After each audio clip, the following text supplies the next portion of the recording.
nouvelle vidéo YouTube. Et ma dernière. Je viens de rentrer des États-Unis. Enfin, je viens de rentrer. C'était il y a plus d'un mois et demi. Je suis partie des États-Unis le 28 mai et je suis arrivée ici le 29. Donc, il y a beaucoup de choses à raconter parce que déjà j'ai vécu une expérience incroyable, exceptionnelle pendant ces 9 mois aux États-Unis, mais toutes les belles choses ont une fin. Et donc il faut savoir que c'est compliqué, on n'en parle pas beaucoup et c'est l'une des choses les plus compliquées à faire parce que dire au revoir à sa famille d'ici, on sait qu'on y reverra, dire au revoir à ses amis d'ici, on sait qu'on restera amis. Bon, on sait qu'avec la distance c'est un peu compliqué, mais on y reviendra, on reviendra pour sûr. Alors qu'aux États-Unis, quand on dit au revoir, souvent c'est pour toujours. On sait qu'on a les réseaux et c'est beaucoup plus pratique maintenant qu'on les a. Et on peut rester en contact, mais le temps fait qu'on change, qu'on a des vies occupées. Et c'est compliqué, c'est très compliqué. Et c'est toute une vie qu'on s'est construite en 9 mois. Toute une vie complète, des habitudes, des amis, des activités, manière de penser, manière d'agir. Et c'est quelque chose à laquelle on doit dire au revoir. Les paysages, la maison, les animaux, les sœurs d'accueil, tout ça. Et c'est vrai que c'est compliqué. Très compliqué. Il y en a qui le vivent plus ou moins bien. Mais dans tous les cas, c'est la chose la plus compliquée de cette aventure. T'as l'impression que tout le monde s'effondre. Et c'est compliqué. Je l'ai dit une dizaine de fois, mais je pense que pour ceux qui n'ont pas vécu l'expérience encore, ils peuvent pas vraiment se rendre compte. Donc aujourd'hui, je vais vous parler d'astuces, de comment mieux s'en remettre et des meilleures choses à faire avant de partir aux États-Unis. Enfin, ce sont juste des petits conseils, des petits trucs à faire qui sont toujours sympas à faire. Donc, et je vais vous les présenter. Donc juste avant de partir, donc moi c'était 2 jours après la fin des cours. Tout le monde était encore dans l'état dans lequel j'étais, donc j'étais au Missouri. Donc tout le monde était encore là, personne partait encore en vacances. C'était 2 jours après, même s'il y en a qui partaient déjà en vacances.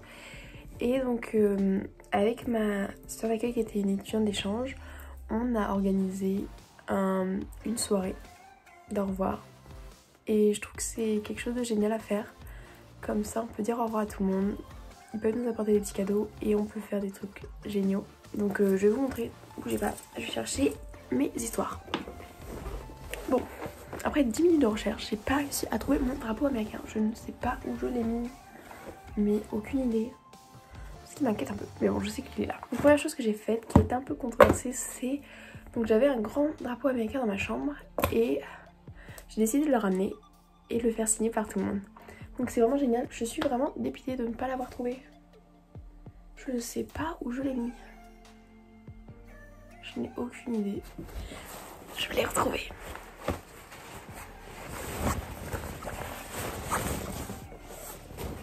Et voilà.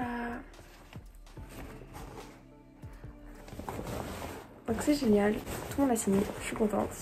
Je sais qu'on n'a pas trop le droit d'écrire sur les drapeaux américains, c'est pour ça que c'est... Enfin tout le monde n'a pas... Non, je crois que tous mes amis m'ont signé, mais je sais qu'on m'a dit qu'il n'y avait pas trop le droit. Mais que comme j'étais pas américaine, c'était pas très grave. J'ai vu beaucoup de gens le faire sur les réseaux sociaux, donc ça m'a donné envie de le faire. Ensuite aussi j'ai mis à disposition un carnet dans lequel plein de personnes ont écrit. J'étais un peu surprise, donc c'est un peu compliqué à relire de temps en temps, mais ça fait tellement de bien et ce sera un souvenir à jamais de tellement de personnes, des professeurs, je l'ai mis à disposition des professeurs et de plein de gens, donc c'est top, c'est vraiment génial. Ça c'était ma chose favorite. Et aussi j'ai eu ma meilleure copine qui m'a fait un livre avec des photos, un peu compliqué à montrer. Bon, c'est un peu complexe hein. Peut-être je vais vous montrer sur un autre plan après, mais du coup qui m'a fait plein de photos, un livre de photos avec des petites notes et c'est vachement beau et c'est génial aussi. C'est vraiment top, c'est vraiment les meilleurs trucs que j'ai eu. Après j'ai eu des petits bonbons bien sûr. Donc c'est les petites choses que je disais au départ, même si vous partez pas le lendemain, parce que moi j'ai fait de la vieille quand je partais. Les gens sont partis à 3 h du matin. quand je suis partie de chez moi. C'est toutes les petites choses dont j'avais pensé à faire. Donc maintenant je vais pouvoir vous parler des petites astuces à faire quand vous rentrez pour garder le moral, même si je sais que c'est compliqué et vous aurez des petits coups de down, même quand vous n'y attendez pas.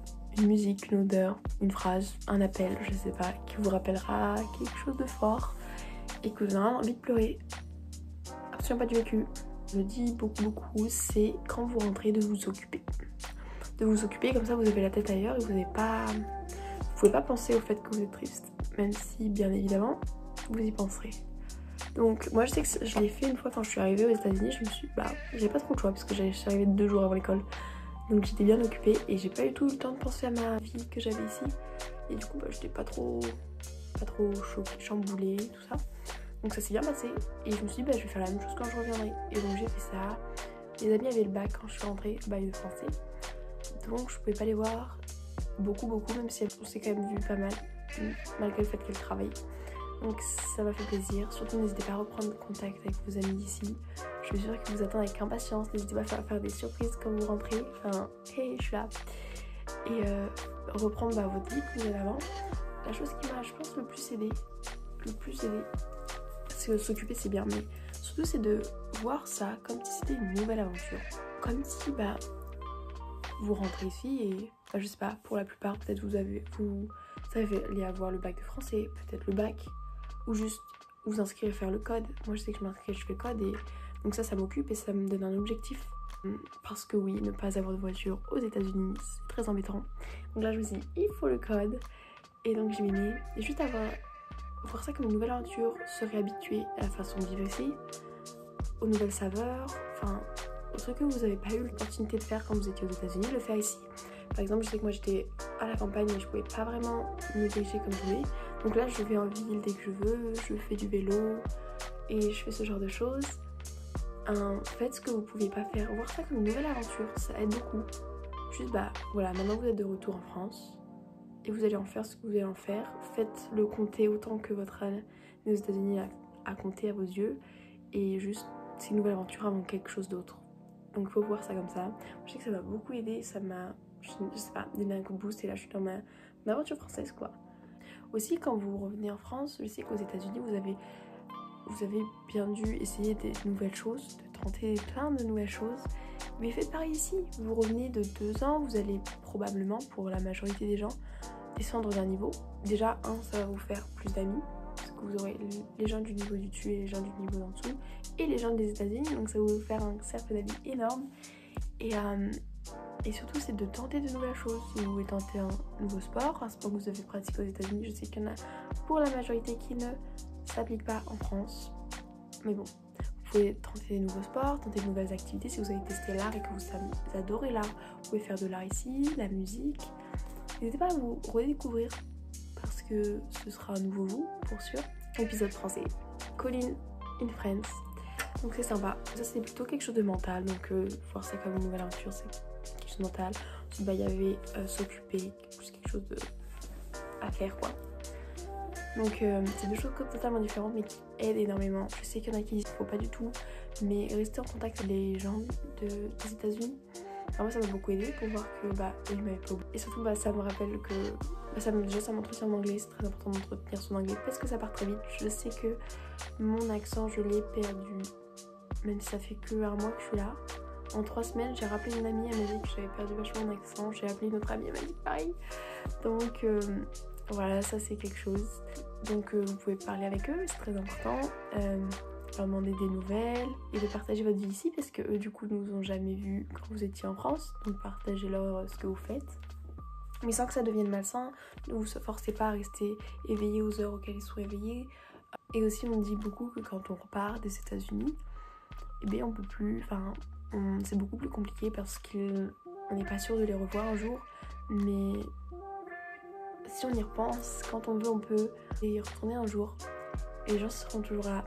Aussi quelque chose de très important c'est de retrouver sa famille, donc sa famille, ses amis, de passer du temps parce que eux ne vous ont pas vu pendant un bout de temps, ils ont changé tout comme vous, donc faut vous adapter et passer du temps avec eux, leur accorder du moment, faire des choses, faire des activités avec eux. Je suis sûre qu'ils seraient ravis et je serais adaptée à la manière de vivre. Aussi quelque chose d'important c'est que souvent les gens vous demandent beaucoup de nouvelles. Beaucoup de nouvelles. Et parfois c'est un peu douloureux et c'est un peu trop tôt pour en parler. Et c'est un peu compliqué. Et juste dites aux gens que vous n'êtes pas prêt à en parler, ça vous remémore trop de souvenirs et que vous êtes juste pas prêt. Et juste dites-le. Ça c'est quelque chose aussi qu'il faut rappeler aux gens, que oui, vous venez de rentrer et vous avez vécu tellement de choses. Vos émotions elles sont un peu partout, contente de rentrer, triste d'être partie, excitée de revoir la famille. Donc il y a tellement d'émotions que c'est un peu compliqué d'en parler maintenant tout de suite. Donc il faut laisser du temps. Le temps de manière, ça arrange tout. Donc il faut juste faire confiance au processus. Et voilà. C'est que moi ça m'a énormément aidé et que petit à petit on s'en remet. Soyez heureux parce que c'est arrivé et pas être triste parce que c'est fini. Vous avez une chance énorme d'avoir vécu cette expérience. C'est juste, vous voyez le bon côté des choses, vous l'avez vécu cette expérience. C'est ça qui m'a aidé aussi de voir ça de cette manière-là, avec cette philosophie.